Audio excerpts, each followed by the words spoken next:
Greetings, ladies and gentlemen, and welcome to this latest narration of the web series The Survivor Becomes a Dungeon. If you are new to the series, there is a playlist listed down below in the description. And as always, my hope that you enjoy. Chapter 65, Vitmori Point of View. Yeah, that was a voice alright.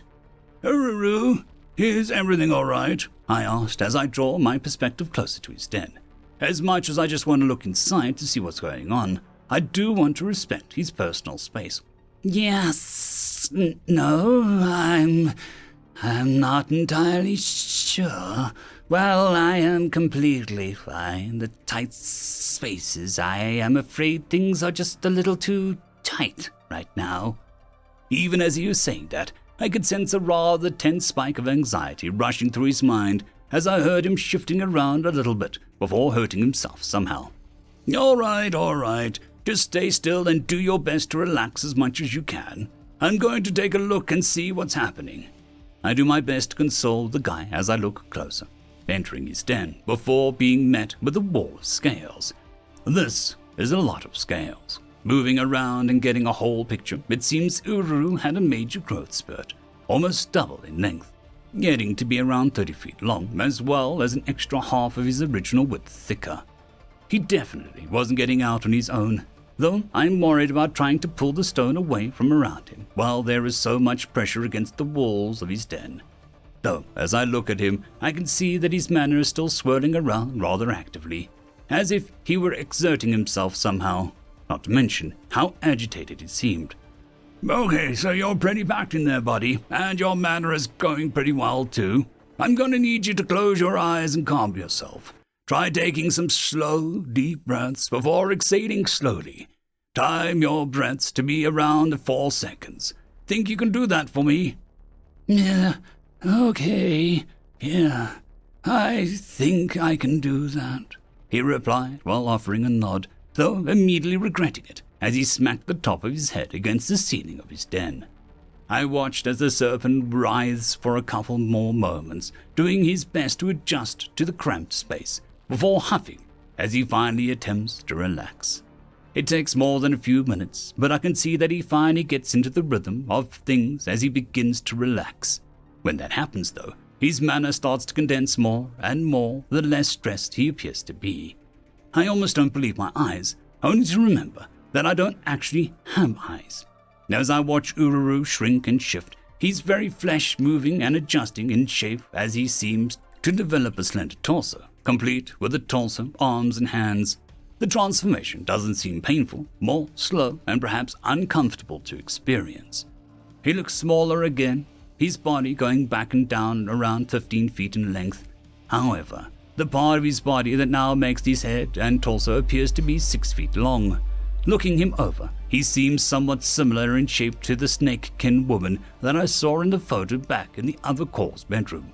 However, he appears distinctly masculine, and his colorization is not the pure white of snakeskin woman was. His intricate black and white pattern was still decorative across his entire body, the pattern even accenting his previously expressive face, allowing him to emote more easily, the confusion being rather plain on his face as his black scale brows furrow. Ururu, how are you feeling? Better? Worse? He certainly doesn't look or even feel stressed anymore. Just confused based on what I can feel. Hell, I'd be confused if I suddenly sprouted arms too. I feel strange, he said after another minute or so of just laying within his den, apparently coming to terms with something or another. Yeah, I bet. It looks like you're not just a snake anymore.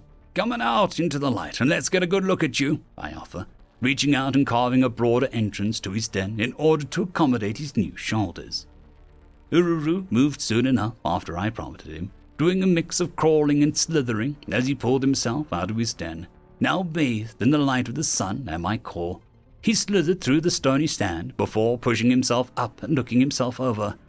Oh, I'm different, he murmurs aloud, his forked tongue flicking as he speaks and starts to examine the rest of his body, twisting and contorting in ways no average human could ever manage, his torso displaying the same flexibility as the rest of his body.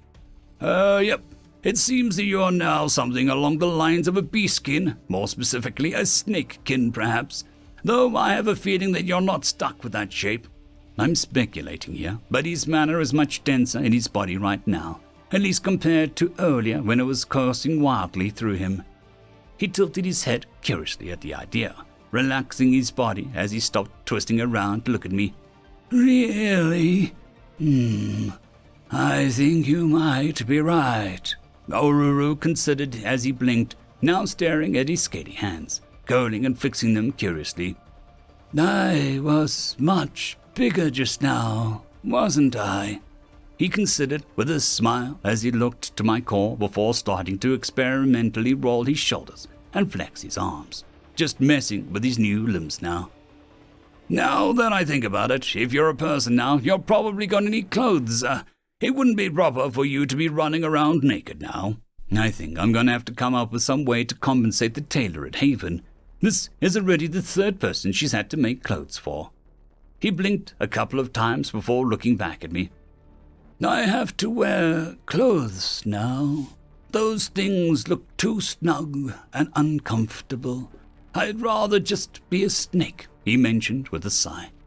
I couldn't help but be amused, chuckling internally as I looked through my storage before finding some of the battle skirt that one of the bandits wore before setting it out in front of Ururu.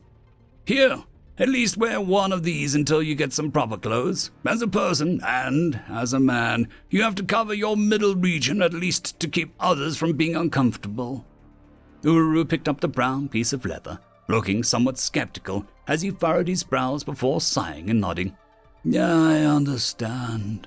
Fine, I'll wear it. He relented after a few moments as he went about putting it on. Good. For now, go and meet up with Dredd and the Sinners. I want you to get familiar with hand-eye coordination. While I don't expect you to be doing a lot of fighting, it is a good skill to have. Hopefully letting you be less clumsy.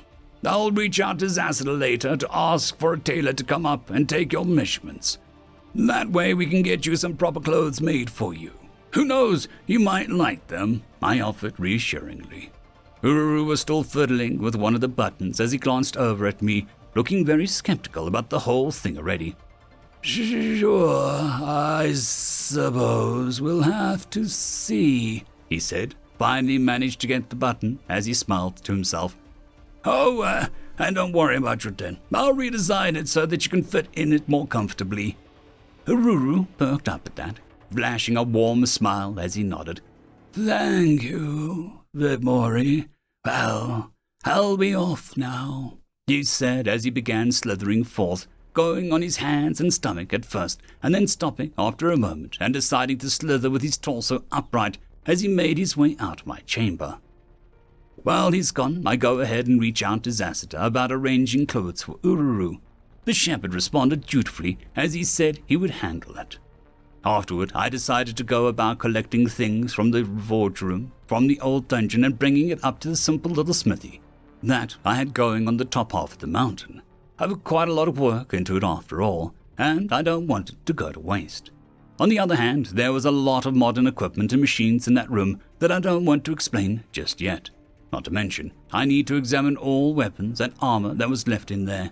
So for now, I set up all the equipment that didn't look overtly modern in my smithy, even taking one of the anvils since it looked much nicer than the one I cobbled together. All in all, it looks like a proper workspace, probably because a lot of the equipment came from a much nicer space than this one. But Trisha doesn't need to know that yet.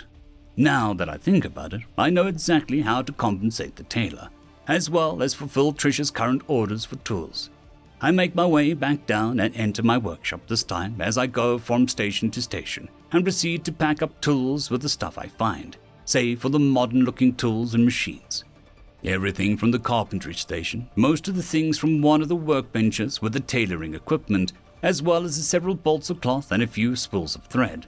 I'm pretty sure Zassita has been wearing a vest made of deer hide, so there might be someone who is good with leather. So, with that in mind, I grab a set of tools from the cobbler station and some leather working tools from the forge room. All in all, it's a large haul of things that I'm sure will make things a lot easier going forward for those people. I must have taken longer than I thought after going around and setting these things up, because I was suddenly aware of Historietta was making her way into my chamber. "Hi there, Fitmore. I hope now is not a bad time," she called out, tapping her knuckles against the stone of my entryway. She stepped in further, looking around at my murals of Basti and the Cubs, Ururu with a recent addition of Frisbee, Jack with some of his birds, and finally Dread with his sinners. That particular mural section is still being adjusted, considering Dread and Gluttony's new forms. As for Lugosi, I haven't gotten started on his part of the wall. Though, maybe, I'll incorporate Grimm's mural with his, since they joined around the same time. "You're good. I was just elsewhere for a moment. You wanted to talk, right?" I spoke up as she took a few steps into my chamber. She seemed to smile at the sound of my voice before turning to address my call. "Yes, it's been forever since I could just, talk openly, freely, like I'm just a person and not some noble or something," she mused excitedly as she cheerfully began walking around my pedestal. "I know you said you probably won't be good conversation, but that's fine. I'm just hoping that you'll let me be a little selfish and listen to me talk," she mentioned as she slowed to a stop before looking at me, anxiety plain in her face as she seemed to wait for my permission. "By all means, I really don't mind at all," I offered. She seemed like she really needed it after all. "Do you want a seat?" I asked, since it felt like a hospitable thing to do after all. She seemed to be pleasantly surprised by the offer, but smiled cheerfully at that. Yeah, sure, please, and thank you," she enthused. "No problem, just give me a moment." "Well, all right. Now there's just the matter of procuring a chair. I did eye a bench that I made for Grimm, which was now in my storage, but I decided against it. If I remember correctly, a nice-looking chair was in the other Call's bedroom. I'm sure that she wouldn't mind me borrowing it for Historietta. Sure enough, it was where I remembered, and it was a padded chair made with a purple fabric that was embroidered with black flowers. In the next moment, I set it out in front of my Call, Historietta looking at it over with a broad smile as she took a seat before sighing with delight as she slumped into it, looking anything but the proper lady that she was supposed to be. "You know, I'm so jealous that you have such huge inventory space. All I've got is 5 slots for things," she mused, smiling now as she shifted around before laying back against her armrest with her legs hanging off the other armrest.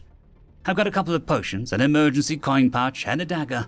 I can only imagine how convenient it would be to have an entire chair in there, especially my favorite chair.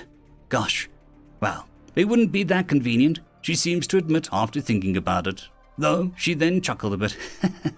"Oh, that it would be such a fun power to whip a chair out of nowhere like that," she mused, chuckling. "Ha! Well, I don't actually know the limit of my storage. I have a quarry's worth of stone, dirt, and ore in there, a few trees, and a bunch of other things," I mentioned, not really wanting to explain the 100 or so humanoid skeletons that I've stashed away, amongst other things. She smiled some more. "That's awesome." She chuckled a little more, though she started to look somber as she considered shifting to lay on her side now that she was stared into my core. When did the zombie apocalypse start? I know that you said it started when you were 19, and you were in your 50s when you died. Doing the math, well, I've been here for 26 years, and I died around 2028. Got killed in this wild bus accident," she mentioned, snickering for some reason despite her mood. "I'm sorry, it's just, it's silly now that I'm saying this out loud. But stories about other worlds usually start with a bus running over the protagonist. It's kind of sort of a trope in manga. I never thought that it would apply to me." I couldn't help but offer a little smile at a tangent, even if she didn't see it. "I think I remember that. I never read manga for myself, but my beloved would always talk about that thing whenever we had a moment to relax. I think it's safe to say she probably doesn't know what I know, and that little face she made spoke volumes about how much the idea of an apocalypse is distressing her. "I just want to know how things went down. How close was I before the end came for everyone else? My friends, my family." She spoke softly now, her eyes watering as the woman curled in on herself, shifting to at least sit upright before bringing her knees to her chest. I take a moment to gather my thoughts, thinking hard on how to phrase this, but in the end, I decided to be direct. "Well, we were deep into the apocalypse by 2028, especially when it started in 2020. So I don't think you have much to worry about. We're from different worlds, after all." She blinked with surprise, raising her head from her knees as she sniffed. "What? You're not pulling my leg, are you?" she asked as energy returned to her as she wiped her eyes. So that means everyone I knew is fine. They didn't suffer or die in the horrible apocalypse," she exclaimed, tears of joy rushing down her cheeks as she jumped up to her feet. She paced back and forth in celebration before rushing up to me and giving my core a big hug. "Yeah, they didn't," I replied a little blandly. I completely get where she was coming from. I would have loved to grow as an ordinary man and live in a relatively peaceful world, grow old and have grandkids. But that didn't happen, and I had to do many things to survive. She seems to realize her faux pas and pulls away rather sheepishly for a grown woman. "Right. The apocalypse was still very a real thing for you. Not like the movies or on TV, but real."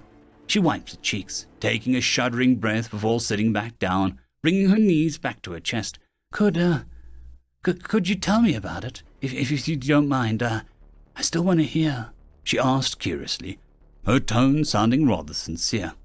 I am pretty surprised, but I don't think I mind at all. "Sure, I suppose that's fine, but where should I start?" I thought to her. She offered a small smile. "I'd say at the beginning would be a good place," she said as she settled into the chair. "Huh? Well, all right then. I was enjoying a nice cup of tea at a cafe in Seattle, just reading the news on my phone." End of chapter. There is a new legend on the horizon. Blueberry Cat has taken the T6 Patreon spot.